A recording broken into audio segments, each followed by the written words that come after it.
국감이라고 보는 분들도 계시겠지만 개인적으로는 윤석열 정부의 마지막 국감이라고 봅니다. 제가 지난 한 4년여간, 3년여간 특히 서울 양평고속도로 종점 변경 관련해서 계속 추적을 해봤는데 이 의혹의 시작을 보기 위해선 전략 환경 영향 평가를 좀 살펴봐야 됩니다. 아시겠지만 예타를 진행을 하고 그리고 타당성 조사를 진행을 하고 전략 환경 영향 평가를 해서 준공을 하는 거 아니겠습니까? 그렇죠? 그래서 저희가 이 평가 준비서하고 초안을 좀 받아서 검토를 했는데 전에 저희가 받았던 자료하고 좀 다른 게 들어오면서 아주 이상한 점을 좀 발견을 했습니다. 되게 제가 말씀드린 대로 이게 제가 22년 11월 제출된 1차 년도 용역사 이산에서 제출한 성과품인 평가 준비서입니다. 이게 근거가 돼서 나머지가 진행이 되고 이게 근간이 돼서 준공의 근간이 되겠죠. 그렇죠, 장관님? 네. 그런데 한번 PT 한번 넘겨주세요. 이 타당성 조사 발주 방침에는 전략 환경 영향 평가는 타당성 조사를 통한 대안 노선 결정 후에 발주한다 이렇게 되어 있습니다. 뭐 너무 당연한 얘기죠. 그렇게 해서 이게 주변의 공사나 운영에 이제 환경이 어떻게 영향을 미치느냐를 판단을 하고 노선이 확정되는 겁니다. 그래서 제가 이 22년 11월 제출된 1차 년도 성과품인 이 평가 준비서가 준공의 근간이 된다라고 말씀드리는 겁니다.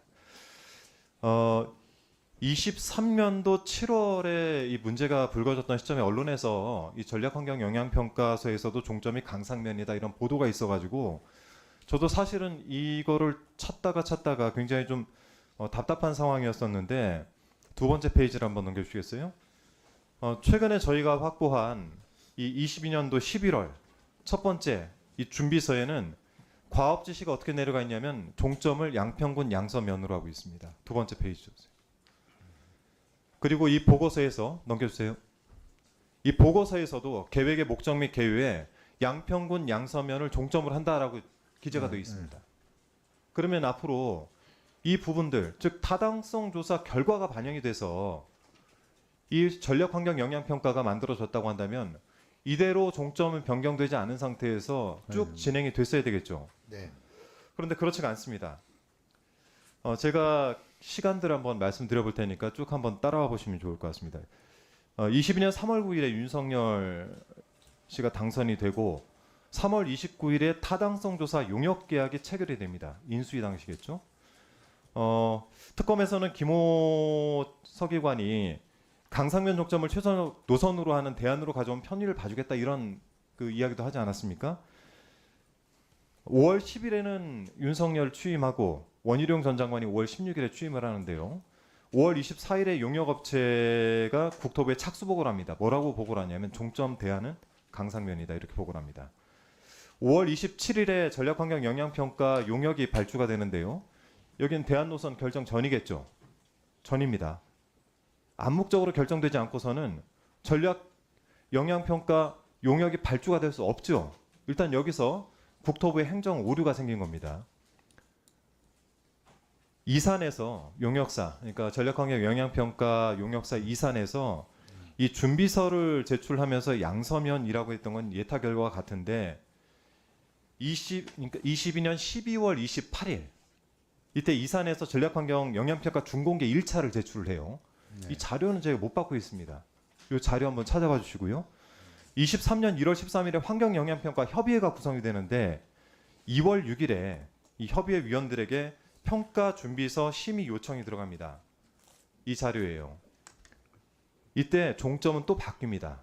갑자기 대안 1은 강상면으로 바뀌고 대안 2는 양서면으로 바뀝니다. 제가 이 붙여놓은 거요. 이게 첫 번째 준비서하고 바뀐 부분들만 표시한 겁니다. 싹 통으로 갈아엎었어요. 이걸 누가 이렇게 할 수 있습니까? 이런 경우가 있습니까, 차관님? 문제가 있는 걸로 보입니다. 문제가 있죠. 자료를 이렇게나 바꿔놨습니다. 이게 실무를 했던 게 김호석 의원이겠죠.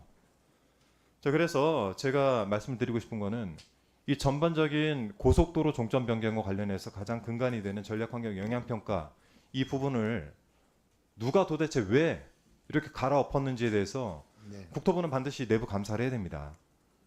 왜냐하면 저희가 예전에도 타당성 용역조사와 관련해가지고 감독부실로 공무원 4분 징계하지 않았습니까? 같은 사안입니다.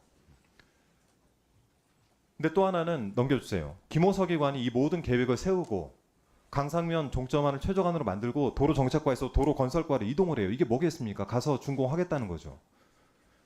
아주 세부적으로 종점을 변경하기 위해서 계획된 작업이 있었다라는 부분들을 오늘 말씀드리고, 정리를 하면은 최저간도 나오지 않은 상황에서 이 전력환경 영향평가 용역이 발주됐고, 또 1차년도 성과품으로 낸 평가준비서 당초 내용과 다른 평가준비서가 네. 이렇게 준비가 되어서 등장을 합니다. 네. 그래서 이거를 바탕으로 평가서 초안이 작성이 됐을 테고, 인수위 파견 공무원이 22년 3월에 강상면을 대안노선으로 하라라는 지시를 했다는 지금 특검 측의 조사 내용이 언론 보도를 통해 나오고 있습니다. 그래서 이 문제를 규명하기 위해서는요, 장관님, 네. 우선 전략환경 영향평가 1차년도분이 당초 계획에서 5개월에서 6개월 지연이 됐어요. 이거 두 개를 꽤 맞추려니까 그렇게 지연이 됐겠죠. 한번 넘겨봐 주세요. 그래서 이 지연된 사유를 반드시 저희한테 보고해 주셔야 됩니다. 두 번째는 평가준비서 내용이 변경된 사유를 내부 감사해서 어떻게 앞으로 하실 건지에 대한 계획을 좀 보고해 주시고요. 아울러서 마지막 자료 요청을 하나 좀 드리겠습니다. 제가 볼 때는 이 평가준비서는 최소 2가지 이상의 버전이 있을 것 같습니다. 이게 갑작스럽게 나온 것과 똑같은 거죠. 바뀐 담당자가 갑작스럽게 있던 것 중에 하나를 보냈을 수도 있지만, 제가 볼 땐 2가지 이상의 버전이 있습니다.